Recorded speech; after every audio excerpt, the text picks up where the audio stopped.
오늘은 행위대로 되리라. 행위대로 되리라 하는 제목으로 우리 하나님 말씀 함께 나누도록 하겠습니다. 오늘 본문에서 바울은 거짓 사도들의 특징과 그들을 분별함에 있어서 중요한 점들을 말해주고 있는데, 거짓 사도들과 거짓 선지자들, 거짓 교사, 또 미혹자들의 가장 큰 특징은 그들이 하는 말들이 거짓이라는 겁니다. 거짓 선지자니까 거짓이라는 말이 앞에 타이틀로 붙어 있으니까 당연히 그들이 말하는 것이 다 거짓이겠죠. 근데 놀라운 것은 그들의 거짓에 속는 사람들도 거짓된 사람들이 대부분이다. 이것이 놀라운 거죠. 근데 그 사람들이 어디에 있느냐? 교회 안에 있다는 거예요. 그러니까 거짓 선지자들에게 속는 사람들은 자기 안에 있는 어떤 것 때문에 그 거짓을 받아들인다. 그래서 그 거짓에 속아 넘어간다 하는 겁니다. 성경은 이런 사람들에 대해서 특별하게 거짓을 막 추구하거나 거짓의 일상인 사람들이다 이렇게 얘기하지 않습니다. 그 속는 사람들에 대해서는 말씀을 받기는 진리의 말씀을 기쁨으로 받긴 받는데 뿌리가 없어서 잠깐 동안만 믿다가 미혹이 오면 진리를 배반하고 배도를 휩쓸려가는 자들이다. 그러니까 말씀의 뿌리가 깊지 않아서 결국 거짓에 휩쓸려 간다는 겁니다.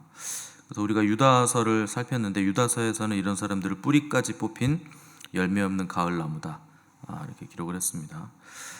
그러니까 생명이 있으면, 뿌리가 있으면 겨울에 죽은 것 같아 보여도 봄이 오면 이제 싹이 나고 어느 순간 무성해지는 나무가 되는데, 이제 뿌리가 썩어 있기 때문에, 뿌리가 깊이 뿌리 내리지 못했기 때문에 겉으로 보기에는 멀쩡해 보이는데 실상은 죽은 나무더라 하는 거죠. 그래서 사도행전 8장에 보시면 빌립이 사마리아의 복음을 전하는데 그때 사람들이 다 믿고 세례를 받았다. 또 성령이 임하고 큰 표적과 능력이 나타났다. 이렇게 기록이 되어 있는데 그것을 본 마술사 시몬이라는 사람이 등장합니다. 그래서 이 사람이 그 성령이 임하는 그리고 그 성령의 능력을 보고서 깜짝 놀라서 나도 그런 능력을 가질 수 있게 해달라. 그러면서 돈으로 그 능력을 살려고 했습니다. 이때 베드로가 시몬에게 네가 하나님의 선물을 돈 주고 살 줄로 생각하였으니 네 은과 함께 망할지어다. 너는 악독이 가득하며 불의에 매인 바 되었다. 이렇게 저주하는 것을 볼 수 있죠. 아마 요새 우리가 어떤 사람을 보고서 이런 저주를 하면 저 사람 큰일 날 사람이라 그럴 거예요. 만약에 제가 누가 여기 왔는데 나도 그 능력을 갖게 해주세요 이렇게 얘기했는데 그 사람 보고 감히 네가 이런 능력을 가지려고 하니 너는 너의 불의와 함께 망해버려라 이렇게 얘기하면 여러분 우리 교회 다니시겠습니까? 야, 이 목사님은 완전 너무 강하시네, 너무 말을 함부로 하시네, 아마 이렇게 여러분 생각을 할 겁니다. 왜 그런 반응들을 보이냐면 좋은 게 좋은 거라고 생각해서 그러는 거예요. 여러분들은 모든 사람들을 다 품어야 된다고 생각하시죠? 그러니까 동성애까지 받아들이는 겁니다. 교회가 동성애 목회자가 강단에서 막 설교하고 그러는 거예요. 유럽에 가면. 여러분 좋은 게 좋은 게 아닙니다. 진리만 좋은 거예요.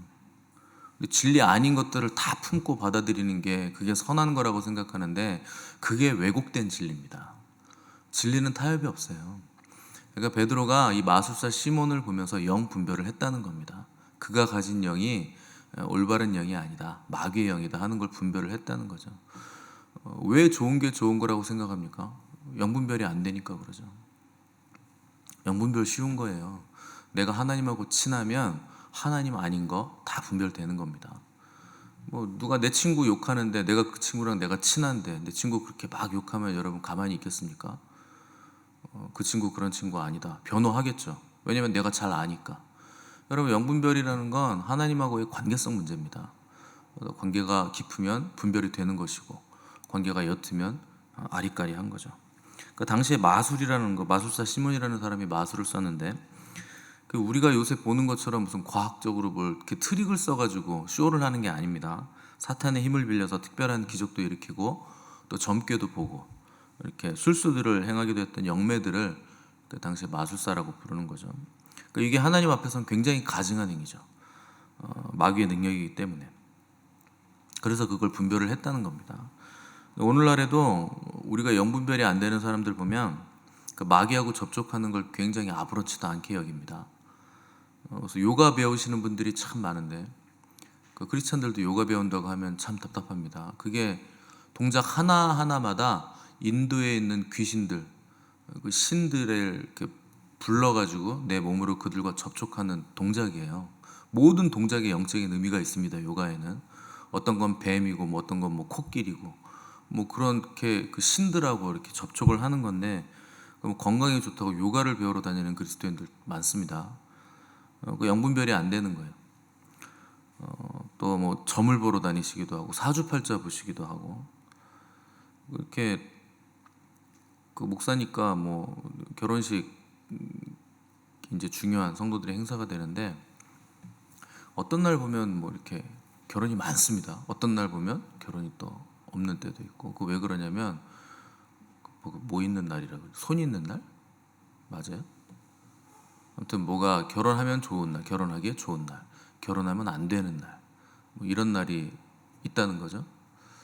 그럼 그리스도인들이요, 이 날은 왜 예식장들 때 이 날은 왜 이렇게 많이 한가해요? 그러면 근데 뭐 손 있는 날이라 그러면 나는 이 날 할게요. 그래야 되잖아요. 싸고 좋구만. 그럼 그날 하는 게 맞는 거죠. 싸니까. 그러면 없다 그러면 괜히 찜찜해합니다. 그럼 우리도 이날 하지 말자. 그리고 굳이 뭐 손 없는 날인지 뭐가 발이 없는지 모르겠지만 아무튼 좋은 날, 비싸고 뭐 사람도 많이 결혼하고 복잡한데 굳이 왜 그날 또 잡아가지고 결혼을 합니까? 그러니까 하나님 믿는다고 하면서 실상은 귀신 노름을 하고 있는 거죠. 그래서 신문에 나오는 뭐 요새는 뭐 신문을 안 보시니까 모르겠지만 오늘의 운세 뭐 이런 것도 그냥 재미로 본다고 하는데, 아니 재미로 마귀하고 접촉을 합니까? 마귀가 그렇게 만만한 존재던가요? 그게 하나님 다 가증히 여기시는 겁니다. 그게 사술이에요 다. 그러니까 베드로는 시몬을 보면서 네가 하려고 하는 거 너의 돈과 함께 그 가증한 것과 함께 망해라. 그러니까 하나님을 그 사술과 접목시켜 가지고 자기가 뭘 하려고 했다는 거죠. 그 사도행전에서는 더 이상 시몬이 거기 그 이상에서 나오지 않는데, 그 이후로는. 근데 초대교회 변증학자였던 저스틴 마터라는 사람이 있어요. 그 사람이 이 시몬에 대한 내용을 이제 자세하게 기록을 해놨는데, 그 후로 시몬이 첫 번째 유사 기독교 종파 하나를 만들었습니다. 이단을 하나 만들었다는 거예요. 그래서 성경의 상징들이나 용어들을 다 차용해가지고 자기가 육신으로 오신 하나님이다 이렇게 주장하면서 신비 현상들을 뒤섞어서 새로운 종교를 만들어냈다. 저스틴 마트가 그렇게 기록을 하고 있습니다. 그러니까 초대교회뿐만 아니라 인류 역사 내내 이 거짓 선지자, 거짓 사도, 거짓 메시아들이 계속 사람들을 속여왔다는 거죠. 근데 우리가 왜 그런 속임들에 자꾸 넘어가느냐, 왜 비진리에 자꾸 우리가 넘어가느냐, 우리가 진리를 사랑하지 않아서 그렇습니다. 그 고린도전서 13장 보시면 사랑은 진리와 함께 기뻐한다고 되어 있어요. 다른 말로 하면 진리를 사랑한다는 뜻이에요. 진리를 사랑하기 때문에 그 진리를 기뻐한다. 그러니까 진리 없는 기쁨은 다 소용없는 겁니다. 근데 우리는 진리 없이 기뻐하고 싶죠. 내 욕망이 채워져서 기뻐하고 싶고, 내 욕심이 그득그득해가지고 그걸 이루어주면 나는 하나님을 더 잘 믿겠다고 하고, 진리 없이 우리는 기뻐하려고 하는 그 욕망이 우리 안에 있기 때문에, 우리의 욕망을 자극하고 욕망을 긁어주는 어떤 이론을 만나면 그것이 마치 진리인 양 그런 것에 다 미혹이 된다는 겁니다. 그래서 내 생각이 강하고, 특별히 인간적인 생각이 강하고 인본주의적인 도덕이나 윤리에 사로잡혀 있는 사람들은 진리를 제시하면 오히려 화를 냅니다. 진리 좋아하지 않아요. 그래서 우리 교회 오시는 분들도요, 설교 들어보면 너무 강해, 그리고 갑니다. 그럼 뭐 진리가 강하지 약해요? 진리가 그렇게 몽글몽글합니까? 뭐 이렇게 푸근하고 막 이렇게 우리한테 막 이것도 주고 저것도 주고 막 이렇게 위로해주고, 물론 위로를 주겠죠. 진리 안에 서 있는 사람에게는. 강하다고 떠나고 나랑 맞지 않는다고 도망가고, 그럼 뭐 소는 언제 키웁니까? 누가 키워요? 언제 진리 안에서 기뻐하시려고 그래요? 여러분, 진리를 기뻐하셔야지 신학자들 기뻐하시면 안 돼요. 목사들 기뻐하시면 안 되고. 목사가 진리가 아닙니다. 목사는 그냥 통로예요. 깨끗한 통로 되는 게 중요한 거지. 목사 자체가 뭐 인품이 고매하고 인격이 뭐 어쩌고 저쩌고 소용없어요. 진리에 부딪히고 거스르는 삶을 살지 않는 이상 통로로 하나님이 사용하시는 거지. 인품이 인격이 다 미혹입니다. 중요한 건 진리예요. 조금 까칠해도 조금 부족해도 그 사람 통해서 하나님의 능력이 나타나고 하나님의 말씀이 잘 전달되면 그 사람 하나님 쓰시는 거예요. 그 사람 진리를 사랑하고 하나님만 사랑하면 그런 사람을 쓰는 겁니다. 근사한 사람도 이런 사람 쓰는 게 아니고. 하나님이 예레미야 선지자를 통해서 한탄하시기를 거짓 선지자들이 내 이름으로 거짓 예언을 한다, 이렇게 한탄하셨어요. 나는 그들 보낸 적 없다. 나 그들에게 명령한 적도 없고 이룬 적도 없고. 근데 그들이 거짓 계시와 점술과 헛된 곡각 자기 마음의 거짓으로 너희에게 예언한다. 또 산성설교에서 우리 주님도 거짓 선지자들 삼가라. 양의 옷을 입고 너희에게 나오나 속에는 노략질하는 일이라. 늑대라는 겁니다. 또 예루살렘 공의의 사도들은 우리의 지시도 없이 어떤 사람들이 나가서 말로 너희를 괴롭게 하고 마음을 혼란하게 한다 경고했고, 사도 요한은 사랑하는 자들아 영을 다 믿지 말고 오직 영들이 하나님께 속하였나 분별하라. 많은 거짓 선지자가 세상에 나왔느니라, 이렇게 경고를 하고 있죠. 또 바울도 로마서에서 거짓 선지자에 대해서 교활한 말과 아첨하는 말로 순진한 자들의 마음을 미혹하여 자기들의 배만 섬기는 자들이라, 이렇게 경고를 했습니다. 자, 교활한 말과 아첨하는 말이 뭡니까? 그걸로 순진한 자들의 마음을 미혹한다. 내 귀에 듣기 좋은 말 해준다는 거예요. 내가 듣고 싶은 말 해준다는 거죠. 잘 될 거예요. 은혜 받을 거예요. 꽃길만 걸을 거예요. 형통할 거예요. 다 구원받을 거예요. 여러분, 꽃길을 누가 걷냐면 굉장히 어렵고 힘든 꽃밭을 가꾸는 과정을 겪은 사람이 겪는 겁니다. 그냥 걷는 꽃길이 어디 있어요? 꽃밭을 가꿔야 뭐 꽃길을 걷는 거지. 여러분들은 다 꽃길만 걸으실 거예요. 저는 그런 말을 못합니다. 아니, 꽃밭을 가꾸지도 않았는데 어떻게 꽃길을 걸어요? 피 흘리기까지 죄와 싸우지도 않는데 무슨 꽃밭을 걷습니까? 죄와 싸우셔야죠. 신앙생활은 절대 그렇게 녹록한 게 아닙니다. 굉장히 힘든 거예요. 신앙생활은 좋은 말 많이 들어가지고 여러분 구원 못 받습니다. 절대 못 받아요. 천국 얘기 많이 들어보십시오. 천국 갈 수 있나? 절대 못 갑니다. 그래서 예수님도요, 천국 얘기 안 하세요. 늘상 지옥 얘기하시죠. 지옥불이 있다, 지옥이 있다, 불로 소금 치듯함을 받는다. 그래서 부자와 나사로, 거지 나사로 비유도 얘기하시고, 그런 얘기를 들어야 여러분 구원 받는 거예요. 맨날 좋은 얘기 해주는 사람 옆에 있어 보세요. 구원이 되나? 그래서 이단적인 사상, 거짓 선지자들의 미혹, 이거 특별한 가르침, 무슨 대단한 논리 이런 걸로 들어오는 거 아닙니다. 우리의 연약함, 우리의 욕망, 우리의 욕심, 그것 타고 들어오는 거예요. 그게 거짓이 그렇게 들어오는 겁니다. 마치 나를 위하는 광명의 천사인 것 같은, 그러면서 내 귀에 속삭이는 좋은 말들, 그걸로 미혹의 가르침이 들어오는 거예요. 이스라엘 역사 내내 이스라엘 백성들은 우상 숭배 때문에 무너집니다. 바알과 아세라가 끝까지 그들을 괴롭히죠. 조금만 방심하면 잡초처럼 자라나는 게 이스라엘 사람들에게는 우상이에요. 근데 나중에는 예루살렘 성전 안까지 들어옵니다. 그래서 나라가 망해요. 여러분, 그 사람들이 이게 마귀다 이런 거 알았으면 그거 섬겼겠습니까? 마귀라는 거 아는데 그걸 왜 섬기겠어요? 그 우상이 내 욕망하고 욕심의 코드하고 맞는 거예요. 그러니까 그걸 섬기는 거죠. 마귀라고 안 들어오는 거예요. 광명한 천사처럼 들어오는 거예요. 우리에게 풍요를 준다더라, 풍성함을 준다더라. 내 욕심하고 코드가 맞으니까 믿는 거죠. 성경은 뭐라 그러느냐? 너희들은 더 이상 너희의 욕심, 너희의 욕망을 위해서 사는 사람들이 아니다. 값으로 산 것이 되었으니 이제부터는 누구든지 자기를 위해서 살지 않게 하려 합니다. 예수 그리스도, 우리에게 피값을 지불하고 우리를 사신 분, 그분을 위해서 우리는 살게 예정되어 있는 사람들이라는 거예요. 근데 우리가 처음에 예수님 만나면, 처음에 예수님 믿으면 그렇게 살려고 합니다. 다들 이제는 예수님만 위해서, 이제 인생 뭐 다른 거 없다, 주님만을 위해서 살아야지, 이분이 모든 것이다, 처음엔 감격해서 다 그렇게 다짐을 하죠. 근데 시간이 지나면 내가 예수님만을 위해서 살면 내 인생은 어떻게 되는 거지? 내 인생 사라지는 거 아닌가? 나를 위해서도 어느 정도 뭐가 있어야 되지 않나? 어떻게 그리스도만을 위해서 살지? 이런 생각들이 서서히 고개를 듭니다. 그렇게 해서 미혹받는 거예요. 마귀가 그 생각을 파고드는 거죠. 그렇지, 네 인생 네 건데 어떻게 예수님만을 위해서 사냐? 신앙생활은 신앙생활이고 삶은 삶이지. 그래서 신앙생활인데 신앙과 생활이 분리됩니다.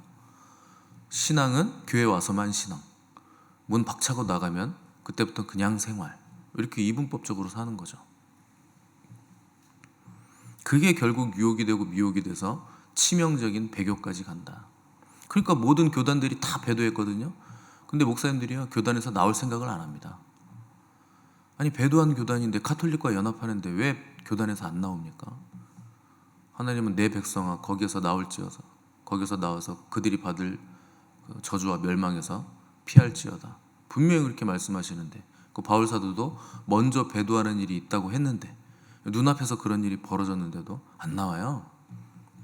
거기에 내 연금도 들어가 있고, 그 교단에 내 기득권도 들어가 있고, 나오기 힘들죠. 성도들은 우리 목사님이 그럴 리가 없어, 알아서 잘 하시겠지, 그냥 그러고 있는 거예요. 그러니까 안 나오는 겁니다. 우리는요, 하나님 위해서 그래 99% 하나님께 드리자, 1%는 딱 1%만 나를 위해서 살면 훌륭한 신앙이라고 생각합니다. 그 정도면 훌륭하죠. 뭐 99.9% 드린다고 해도 훌륭하죠. 99.9% 하나님께 드리고 0.1%만 그럼 날 위해 살자, 더 훌륭하죠. 수치상으로는 얼마나 훌륭합니까? 근데 여러분, 그 0.1%가 우리를 배도로 이끌어가는 거예요. 그게 미혹의 빌미를 주는 겁니다. 신앙은, 우리의 믿음의 목적은 나를 향해 있으면 안 되는 거예요. 그렇게 살라고 우리를 구원해 준 게 아니라는 겁니다. 성경은 100% 주님께 드리라는 거예요. 그럼 뭐 우리를 막 뺏어 먹으려고 그렇게 하라는 걸까요? 그게 가장 우리에게 유익하기 때문에 그렇게 하라는 거예요. 마음을 다하고 뜻을 다하고 힘을 다하여, 우리 주님은 하나 더 하시죠. 목숨을 다하여 주 너의 하나님을 사랑하라. 하나님 사랑하지 못하면 그냥 죽으라는 거예요. 차라리 죽는 게 낫다. 목숨 다해 하나님 사랑이라. 그러니까 신앙이 하나님 잘 믿어가지고 내 소원 성취하고 막 내 유익을 위해서 믿고 그러면 안 된다는 거 우리가 알아야 된다는 겁니다. 부모들이 자녀들 키울 때, 밥 해줄 때, 먹이고 건강하게 막 다 케어해 줄 때, 여러분 순수하게 자녀들이 잘 되라고 그렇게 하시잖아요. 아니에요? 조금만 더 키면 내가 앵벌이 시킬 수 있겠구만, 뭐 이렇게 해서 여러분 키웁니까? 자녀들을? 그런 부모는 없죠. 신앙이 그래야 된다는 거예요. 하나님도 그렇다는 거고 우리도 하나님께 그래야 된다는 겁니다. 하나님이 뭐 우리 이용해 먹으려고, 뭔가 빼먹으려고 너희들 나를 사랑해라, 나만 바라봐라 이렇게 하시는 거 아니라는 겁니다. 그게 우리에게 가장 좋은 것이기 때문에, 그게 우리에게 최고의 지고한 행복을 가져다 주기 때문에 하나님만 사랑하라고 그렇게 명령하시는 거예요. 근데 요즘 사람들은요, 하나님만 사랑하라 그러면 에이 어떻게 그렇게 살아요? 사람이 어떻게 거룩해요? 아니, 하나님이 거룩하라고 하시잖아요. 그 하나님이 명령하는 건데 왜 그렇게 될 수 없다고 합니까? 그게 미혹입니다. 결국 그게 배도까지 가는 거예요. 하나님이 하라고 한 것도 안 된대요. 목사님들이 그래요. 안 되는 거래요. 적당히 하라고, 그렇게까지 할 필요 없다고 그러고. 성경 내내 예수님은 치유사역 하시고 귀신 쫓아냈는데 오늘날에는 그런 거 없대요. 도대체 그 하나님은 어떤 하나님을 믿으시는 겁니까? 치유도 안 일어나고 말씀을 선포했는데 귀신도 안 떠나가고, 그럼 그거 뭐 하려고 듣고 앉아있어요? 아무 능력도 없는 말씀을. 그게 전부 다 목사들이 그렇게 만들어 놓은 거예요. 신학자들이 다 그렇게 만들어 놓은 겁니다. 능력 없는 기독교. 여러분, 기독교는 그냥 뭐 표현할 방법에 있어서 기독교라고 종교처럼 표현하지만 종교가 아닙니다. 기독교는 이건 진리예요. 생명이에요. 능력이에요. 이거밖에 없는 거예요. 세상 그 어떤 종교도 구원을 주지 못합니다. 근데 그런 능력 있는 종교를 세상 종교보다 더 못하게 만들어놨어요. 우리나라에서 지금 종교인들이 존경받는 사람이 목사들이 상위에 올라가 있을까요? 안 올라가 있습니다. 그러니까요, 다른 종교보다 기독교는 더 못한 거예요. 그렇게 만들어 놓은 거예요. 신학자들하고 목사들이 그렇게 만들어 놓은 겁니다. 우리 스승님이 그렇게 얘기하시던데, 불교는요, 절에서 절대 트로트 못 부르게 합니다. 여러분, 절에서 뽕짝 가수 초청해서 뭐 행사하는 거 보셨어요? 뭐 저는 절을 안 가봐가지고 잘 모르겠는데 절대 안 한대요. 그 부처 앞에서 그거 가증한 짓이라고 그런 짓 안 한다는 거예요. 근데 교회는요, 강대상에 트로트 가수 불러가지고 다 같이 박수 치면서 뽕짝 부르고 앉아 있는 거예요. 거룩하신 하나님의 존전 앞에서 뭐 하는 짓입니까? 그게 교회입니까? 그거를요, 면단이 조그만 시골 동네 교회까지 다 하고 있는 거예요. 다 트로트 부르고 앉아 있는 거예요. 하나님 굉장히 기뻐하시겠습니다. 그렇게 트로트 부르고 다 같이 하나 되면, 야, 너희들이 하나 되니까 너무 좋다. 그 하나님도 막 트로트 부르시겠어요? 그게 그렇게 좋으면. 네 박자 뭐 이런 거 하나님이 그거 부르시겠습니까? 하늘에서? 택도 없는 소리예요. 불교만도 못한 거예요. 기독교가 지금 가장 아름다운 종교가 천주교라면서요. 우리나라 사람들.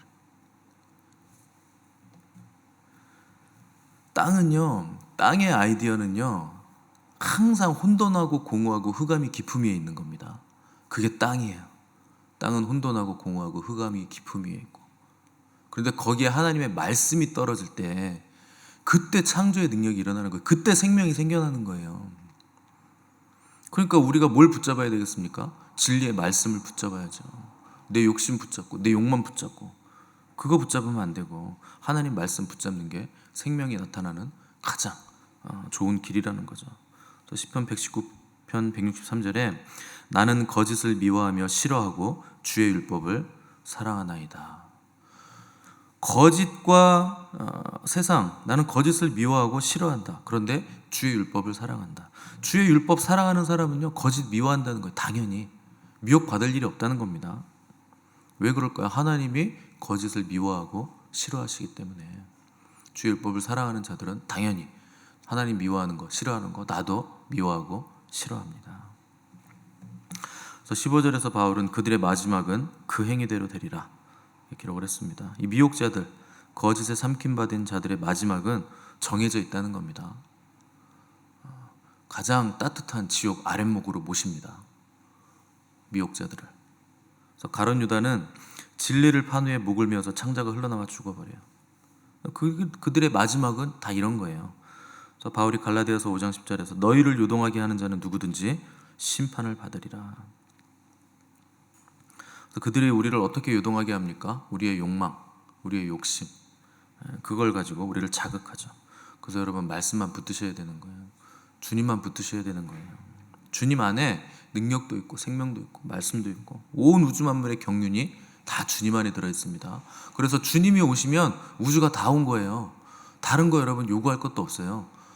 주님 주셨는데 뭐 다른 거 뭐가 필요합니까? 그분이 오면 다 온 건데, 그 안에 다 있는데. 그래서 저 여러분은 내면의 욕심과 욕망으로 인해서 진리를 떠나 미혹받아 교회를 어지럽히는 자들 되지 않으셔야 됩니다. 그래서 늘 깨어 진리 편에 서시는 자 되시기를 바랍니다. 여러분, 아름다우신 주님보다 더 아름다운 것이 있으면 안 돼요. 주님보다 더 커 보이는 게 있으면 안 됩니다. 그래서 내 앞에서 다른 신을 내게 두지 말라. 뭡니까? 나와 너 사이에 다른 아무것도 중간에 두지 말아라. 너와 나만 있어야 된다. 그래서 오직 주님만 사랑하시고 주님만 따라가시고 주님만 높이심으로 진리의 길을 걸어가시는 복된 저 여러분 되시기를 간절히 바랍니다.